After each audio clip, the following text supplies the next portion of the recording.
Al-qadihus tsani, perosak amalan yang kedua, iaitulah ujub. Kata Al-Imam Al-Ghazali, wa innama yalzamuka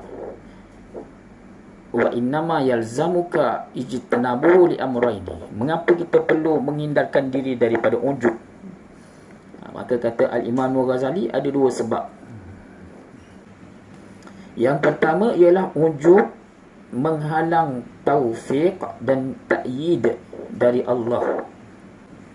Dan seseorang yang tidak mendapat taufik dan ta'yid daripada Allah akan mudah mendapat kecelakaan. Kerana orang yang ujub itu, mereka merasakan amalan yang mereka lakukan kerana kemampuan diri mereka. Mereka tidak merasakan amalan yang mereka lakukan itu adalah taufik, anugerah daripada Allah. Mereka tidak merasakan amalan yang mereka lakukan itu sebenarnya adalah ta'yid, pertolongan daripada Allah. Maka orang yang ujub, yang pertamanya, dia akan terhalang daripada mendapat taufik, anugerah dan ta'yid, pertolongan Allah Subhanahu wa ta'ala. Fa innal mu'jiba makhdhulun. Sesungguhnya orang yang ujub itu hina, makhdhulun, dihinakan.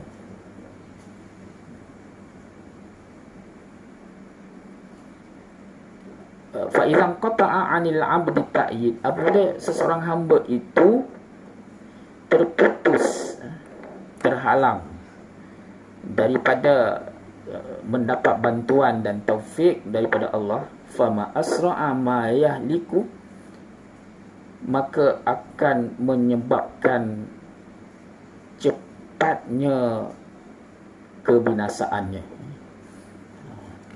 Walidzalika qala sallallahu alaihi wasallam, dengan sebab itu Rasulullah sallallahu alaihi wasallam bersabda, salasun muhlikatun, 3 perkara yang menyebabkan seseorang itu mendapat keburukan dan kecelakaan.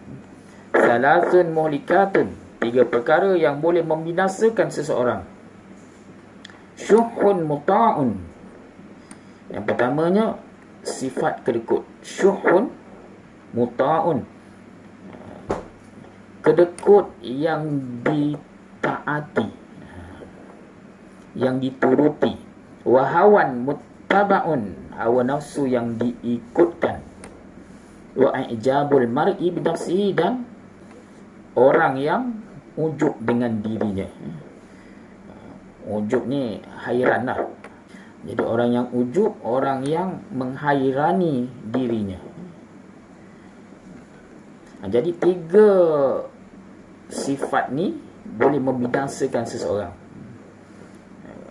Orang yang ikut kedekut dia, bila dia ikut kedekut dia, maka dia tidak akan bersedekah.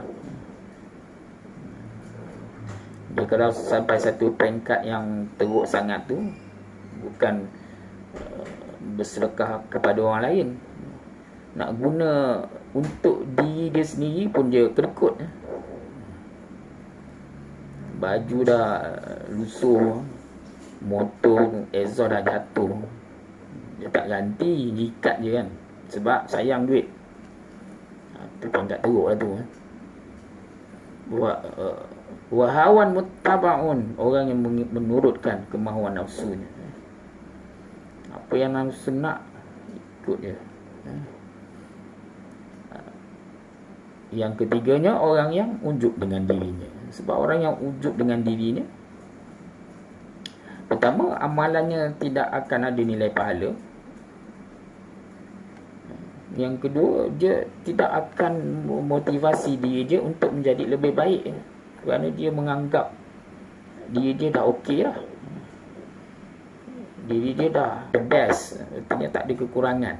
Itu orang yang ujub, perasan diri baik, perasan diri pandai, Perasaan cantik, perasaan alim, perasaan banyak ibadah. Itu yang pertama. Yang kedua, annahu yufsidul amal salih. Ujub itu akan merosakkan amal soleh. Sehubungan dengan perkara ini, Nabi Isa alaihi salam berkata, wahai para hawariyun, ya ma'syaral hawariyin, kam min sirajin qad atfa'at hurrih, wa kam min abidin qad afsadahul ujub. Wahai para hawariyun, banyak lampu padam kerana angin, dan banyak pula para ahli ibadah rosak kerana ujub. Siapa hawariyun?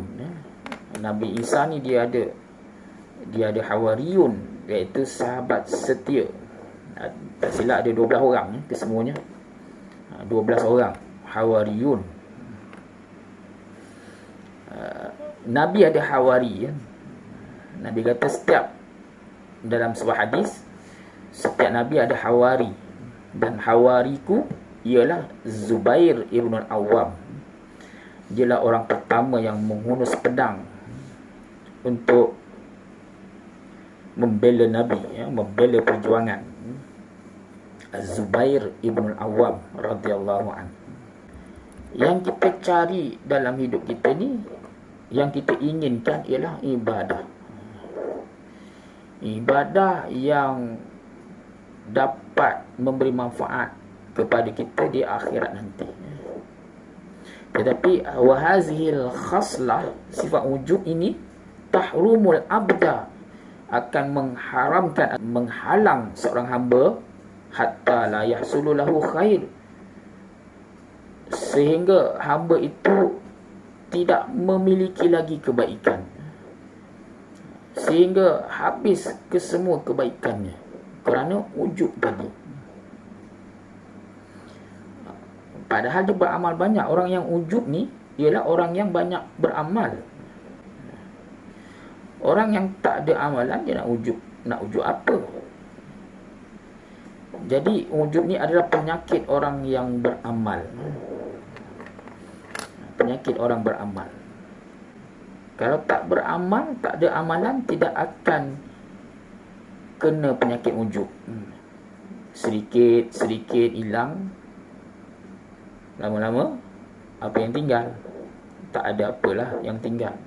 Hatta la yaqa biyadihi syai', sehingga tak ada apa-apa lagi yang boleh dinikmati daripada amalannya di akhirat nanti. Fahaqiqun ayyahzara min zalika wa yatahaffal. Perkara inilah yang perlu diwaspadakan dan perlu dijaga-jaga.